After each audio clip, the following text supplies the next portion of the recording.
Hey guys, this is John here in Los Angeles with the Alpha Channel update for Tuesday, October 8th, 2024. Today's going to be a bit of a downer. Here's the Yggdrasil deck right side up. Nice heavy duty Norse deck. And this is Yule, Ambition and Consequences, Ambition and Competitiveness.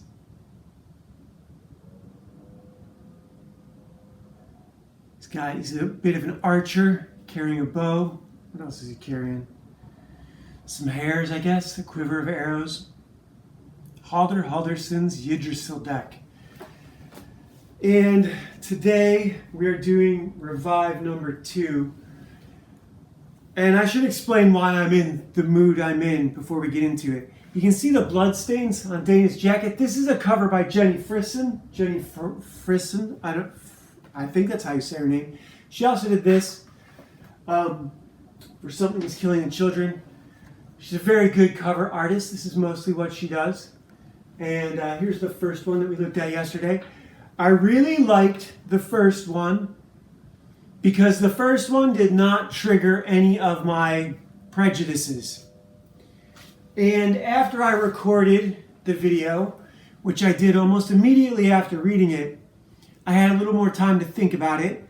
And I wondered how many of my worst case scenarios would come relevant in issue number 2.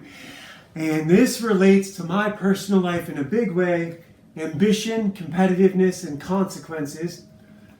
I have been chasing a crypto, what do they call it? A online marketing strategy platform. There's a few of them that I'm involved with that are really honeypots, and I have invested an obscene sum of money over the past few months, almost $3,000, that I won't be getting back. And it's embarrassing. It's stupid. If I'm going to learn how to do crypto, I need to learn how to do it myself and not be trusting other people. It's a huge mistake, and it's a really expensive one. And I feel like the world's biggest retard. I thought I had it made. I thought this was the hand of Providence going to help me with a budget to make comics and video games. And that was about the stupidest thing I could have ever thought. About as stupid as these doctors who don't think that they've got this dead grandma here on the slab. She was just killed at the end of the last issue with a scythe that separated her top of her head. And as soon as they reattach it, she becomes alive again. Which is a great cold open. This is the first few minutes of the show before we get, anything, before the first commercial break. First 2 minutes, commercial break. We come back from the commercials to Revive number 2. Now this is the last one. Mom said that her son Cooper was going to be with his dad over the weekend. Why are they divorced? We didn't get into it. Cooper didn't tell his mom that he saw an alien. That was a key, that made the issue for me. That really did. That was a key thing because, okay, his parents are divorced. She's a cop. The kid's not talking to the mom. That's significant. The rest of that issue was pretty much paint by numbers police drama. If you took every effort to raise the stakes. So instead of her just being a cop, she's the daughter of the sheriff. That raises the stakes. It complicates the issue, but there's a lot riding on how you carry that out and how you develop these characters in the coming issues. And the second issue is why we don't have a TV show of this. We're about to see why. I'm an idiot when it comes to crypto and trusting people, but I do get story, and I do get story analysis, and I've written enough of it to know what's fucking wrong. The other thing I thought is you've got these two girls and Ibrahim, the stranger from the CDC. Which one of them is he going to end up sleeping with? Is he going to end up sleeping with both of them? Please don't do that. Please don't do that. Are they going to do that? Yes, they're going to fucking do that. So Tim Seeley, lost all respect for you, man. I never did read an issue of Cassie Hack all the way through. And I'm beginning to suspect, now I know why. The Jews don't have to push you over a barrel to do anti-white shit, do they? So many of you guys are bending over backwards to betray your race. This was done in 2013. 2013, and he was just begging, give me a show. I'll fuck white people over. I'll fuck white people over as hard as anyone ever has. Here we get some flashbacks. So mom and the kid are talking. She's looking at some pictures of herself and her sister. And now we get a flashback to right after the crime scene. This is a flashback. So John Buscema did flashbacks with ragged edges. All this guy's borders are ragged edges. This is Mike Norton. But the flashbacks are told by the colorist in a single color palette. And this is them in the car trying to figure out what they're going to do. And Dana is upset that Martha didn't tell her that she had already been dead. She was murdered, and Martha doesn't know how. She's not giving any information. She is the problem child of the family, the one who everyone has to walk around on eggshells around, otherwise they're going to throw a fit over anything. I was that kid for a while. A lot of the kids in my family were that kid for a while. But here we have Mom and Cooper looking at the photo album, and here's the first time Cooper makes a joke so this is, all the characters are out of character in this issue. None of the characters are on character compared with the first issue. I don't know what happened to Tim Seeley between issues number 1 and 2. He didn't write them in a row. He didn't go back and re-edit them together. These characters are different people now. And this is why this never got a TV show. Cooper makes a bizarre, highly just a little bit too old for his age remark, kind of about making fun of braces, his aunt's braces or his mom's braces. And then Dad, the sheriff, calls, and he has lost it. He has lost his rack. He's high and to the right, maybe a little bit drunk. If these people are out, if Tim Seeley drinks alcohol, if he's a regular whiskey drinker, I get this. If he's a regular whiskey drinker, then all these characters are consistent. But only if he's the alcoholic, because all of these characters are behaving in alcoholic ways. They're all self-destructive in alcoholic ways. So here is Martha, the younger sister, at home. The dad is there. And right after he gets off the phone, I know this is consistent because he's wearing the same shirt. So right after he gets off the phone yelling at Dana, he goes in and talks to Martha, who he's super sweet with. She is the one everyone is walking around eggshells around. She immediately confronts him about being too hard on Dana and saying it's all her fault, etc., etc. So she is also out of character. Here is this one who's supposed to be the fragile little can't answer questions suddenly in her dad's face. This is an alcoholic. This is written by an alcoholic. I'm convinced of that. And then we get a new character. This is the second issue. This is the first time we're seeing this character, and it's not this girl on the bed. The girl on the bed is supposedly possessed in a trailer park, but the new character is our exorcist, snowmobile riding exorcist in rural Wisconsin, Wausau and Rothschild.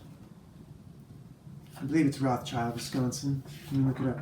I'm not going to be able to read it without my glasses. So anyhow, the Ibrahim is out at the bar, the CDC guy, because sure, that's what you do when you're a CDC doctor. Don't you go to every local dive bar when you're visiting a town that's under quarantine? A town that's under quarantine shouldn't have people in local dive bars. There's a whole lot about this that is inconsistent. Where are the feds? By this second issue, this town should be under military lockdown. But instead, we're in this family squabble between a sheriff and his daughters who don't get enough love. So here is the girl who looks like Martha but is not Martha. It is actually Dana, and she immediately starts hitting on this Arab from out of town. Not in her character. She was just at home with her son. How did she get out to the bar? Where's her son? Who's watching her son? Literally, Dad was yelling at her on the phone. She's at home with her son. Dad talks to Martha. Martha sneaks out of the house. Oh no, not not yet. So here we get the Exorcist, right? Here we get the Exorcist. Now we get someone at the bar and Martha sneaking out of the house. So it can't be Martha because she hasn't snuck out of the house yet. So it has to be Dana, but Dana's at home with her son. No, Dana's out trying to get strange at a local dive bar. Inconsistent character. Not someone who wants to be a detective. Not someone who wants to be a detective. Here we get this guy who is hitting on and I guess he had a date with her later on in the episode. I didn't point that out. Later on in the issue. This is the guy who drives too fast, running in gym shorts, and he's apparently like a rap guy with pit bulls. Again, out of character. There is a character that is like the old white guy who hits on everything that walks, and that's an alcoholic white guy, but he's not a wannabe black, not boomer age. There are no boomer tier wannabe black white guys. That didn't exist. That would just happen with Generation X. So again, written by Tim Seeley, you're an alcoholic or you're on prescription drugs. Fuck you. This is unacceptable. Unless Image pushed you to do it. And now here I am 11 years later ripping it apart. So now here we get a girl who looks just like the girl who was hitting on Ibrahim. This is Martha. She has snuck out of the house, and this is apparently a different bar / restaurant. I don't know how many dive bars this small Wisconsin town has.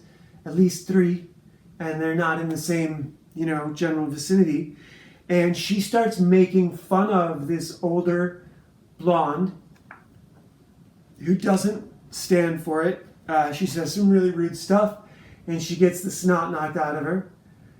And I was thinking that this whole issue was a flashback. I had to compare the dates with the first one, and obviously because of the old lady in the morgue and the conversation of the dad, it was the only flashback has been the single color palette scene that we saw of the two of them in the car after she was killed with the scythe, and she killed the grandma with the scythe. And so now here she is at the restaurant getting beaten up for 3 pages. 3 pages. Out of character. This whole issue is completely out of character. No, 4 pages. 1, 2, right? Establish this new restaurant, not the dive bar where Dana picked up Ibrahim. This is a new restaurant where Martha is provoking an obnoxious drunken blonde who beats the crap out of her. 4 minutes of this in a TV show. And here is Dana in the car with Ibrahim getting busy, and she gets a phone call that her sister is, causing problems. Where's Cooper? He's at home alone? And now here we get the trailer park exorcism where Mr. Snowmobile says he needs a moment alone with her. He threatens to strangle her to death if she doesn't quit faking it because he knows the real from the fake. So this is like, trailer park version of Constantine, I guess. And it's supposed to be quarantine town, but people are obviously able to travel wherever they want to go. This is Dana picking up her sister with Ibrahim in the car, and her sister is completely messed up. And Dana already has the whole story that she didn't fight back, and she accuses her of her, why didn't she fight back, etc., etc. And the last page is, I guess this is at midnight after she's gotten Martha home from getting her face cracked up. I guess back to the dorms because she didn't take her back to her dad's place where Martha left from. And her dad was sleeping in the living room when Martha snuck out. Dana wakes him up on the couch and says, I want to be back on the police force. This is the most confusing character inconsistent issue I've ever read. It's only possible if Dana never left her home and she was there with Cooper all night and that there's a duplicate of her out there hooking up with Ibrahim that picked up her sister from the other bar. That's the only, and that doesn't make sense either. And I read the beginning of the next issue, like the first couple pages, until I realized it wasn't answering any more questions. So, well, got 1 good issue out of it. Paid for 3. So yeah, I got scammed for some crypto today. I am sure it's coming across in my vibe, in my energy.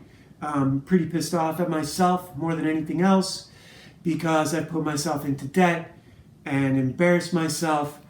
I had hoped that I was going to be able to have a budget to do video games and comic books for fun. But that is not the case.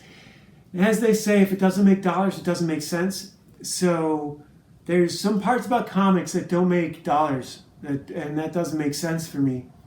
But it keeps me calm. I'm going to keep doing it. I'm going to keep writing it. I did some coloring the other day with the shape tool in Photoshop. Not obviously, but I understand that innately in Illustrator. I just didn't know how to use that tool in Photoshop. So it's fine. I've got it. There's a bunch of work that a friend of mine did using that tool, and it was just an alien way to use Photoshop, and I was never able to get past it.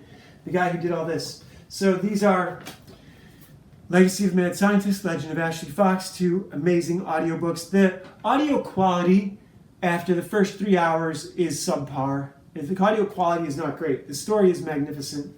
If you're looking for perfect audio quality, that's not going to happen until I record one that's worth putting on audible.com.